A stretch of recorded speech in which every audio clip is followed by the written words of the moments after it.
sometime in the mists of spring 1974. I was walking along St. Mark's Place and I heard a saxophone playing Monk's tune, Well You Needn't, which, as you may or may not know, goes like this. It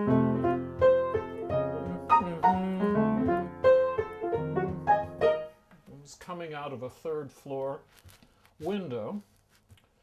And you know, listener and viewer, you may not have lived through the 70s in New York, but I can tell you that when it comes to bebop, it was an utterly null, void, and vacant period. And so, hearing music by the master I'd long followed, coming out of that time, in that time zone, really had me. And so I walked straight into the building. One could do that sort of thing at the time, and walked upstairs and knocked on the door. And the music stopped. And the man who had been playing it on the sax came to the door, and he let me in.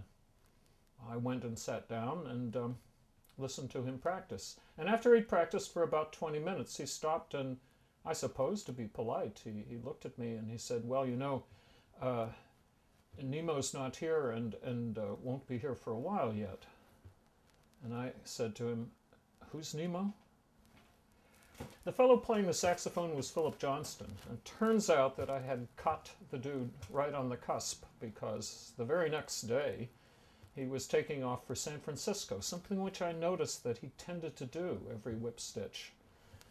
Well, the only way we could work it out is that we would play together at 8 o'clock in the morning the next day over at my pad on 10th Street. Philip came over and we played, and he left for San Francisco. And I doubt if either of us did any more than flip through each other's minds for the next year. But I think that was the actual beginning of the microscopic septet.